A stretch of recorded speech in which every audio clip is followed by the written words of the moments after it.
देखिए गर्मी तो बहुत तेज़ है और पता नहीं साड़ी की आदत कैसे छूट जाती है, साड़ी पहन के कोई काम ही नहीं होता है। तो क्या कहते हैं वो, मैं एक जैसे कि बात शेयर करना चाहती हूँ। जैसे कि ससुराल में कोई काम होता है ना, तो बेटे से ही बोल दिया जाता है कि बहू को भी लेके आना, है ना? तो बहू चली जाती है, बिना कुछ सवाल जवाब किए वो चली जाती है। लेकिन वही काम अगर लड़की के मायके में हो रहा है और लड़की से ही कह दिया जाता है, या व्हाट्सएप आजकल तो कौन इतनी दूर हमें कार्ड देने आएगा। तो जैसे कि अपना नहीं मैं बता रही हूँ सबका, तो खैर मेरे हस्बैंड ऐसे नहीं है, वो जानते हैं कि इसका भाई नहीं है, इसके पापा नहीं है, तो मुझे तो जाना पड़ेगा, सब देखना पड़ेगा। लेकिन फिर भी वो ड्यूटी की वजह से इतना वो नहीं कर पाते, मैं अकेले सब देख लेती हूँ, हैंडल कर लेती हूँ। तो बात ये है कि तो लेकिन ऐसा है कि जब पहले तो जैसे कि जब भी कार्ड आ जाए या वो हो जाए, हाँ तुम तैयारी कर लो चलेंगे। लेकिन जब एंड टाइम आता है तो ये बोल देते हैं, मतलब दामाद लोग, कि मेरे से किसने बोला। तो ये भेदभाव है ना, कि आपसे बोला गया कि बहू को लेके आना, आप गए। लेकिन क्या कहते हैं बेटी से बोला गया कि दामाद को लेके आना, लेकिन दामाद नहीं जा रहे हैं। तो ऐसे 100 में मतलब 2% ऐसे लोग होंगे जो जाते होंगे बिना कुछ सवाल जवाब किए। बाकी के क्या कहते हैं 98% ऐसे ही हैं। खैर मेरे यहाँ तो कोई ऐसा काम वगैरह, मेरी शादी के बाद बस मेरी बहन की शादी हुई तो वो हो गई। और मैं अपना खुद ही, अब मैं देखिए शुरू से ही मैं, मुझे डर नहीं रहा कि मैं वहाँ जाऊँगी तो खो जाऊँगी, ऐसा है वैसा है। मुझे डर नहीं लगता था बस।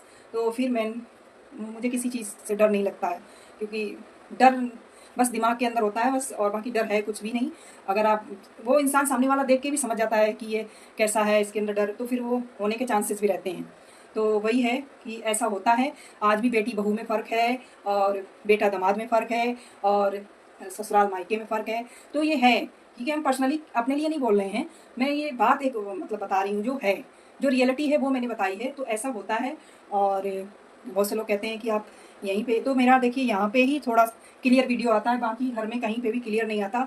हालांकि लाइट बहुत फोकस वाली है, लेकिन यहाँ नेचुरल ग्लो आता है, मतलब नेचुरलिटी। यहाँ पे गेट खोल लेते हैं तो रोशनी आती है बाहर से, तो इसलिए मेरे यहाँ के ही सारे वीडियो होते हैं। और किसी ने कहा कि आप अपने किचन में काम करा लीजिए, तो वो जो टाइम आएगा ना, तो किसको नहीं है, किसका मन नहीं करता कि हम अच्छे से घर में रहें, मेरे पास ये हो वो, सबका मन करता है ना। तो इस चीज़ का जब टाइम आएगा तो हो जाएगा। तो वही है, सभी को ऐसा होता है। और मेरे पास जो चीज़ नहीं होती उसकी मुझे अब मेरे से बहुत से लोग, मेरी फ्रेंड एक दोस्त, बहुत से लोग नहीं, ज़्यादा यहाँ पे भी किसी से, अब मेरे पास उतना टाइम ही नहीं कि हम किसी के पास जाएँ बातें करें। तो कह रही तुम गाड़ी सीख लो, मेरे पास गाड़ी नहीं है, लेकिन हाँ अगर भगवान ने चाही तो हम कभी सीख लेंगे। क्योंकि मेरे पास स्कूटी भी नहीं थी। स्कूटी तो मैंने बहुत पहले सीख ली थी, बहुत पहले 2009 में पहली बार मैंने स्कूटी चला ली थी, 2009 में।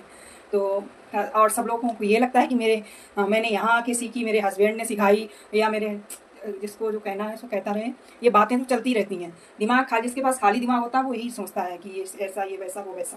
तो सबको ये भी लगता है कि वीडियो बनाने में क्या जाता है, तो फिर बनाइए, वीडियो बनाने में क्या जाता है ना। तो बातें मैं सभी बहनों से कहना चाहूँगी, सभी लोग बातें करेंगे, सभी लोग करेंगे। तो यहाँ तक कि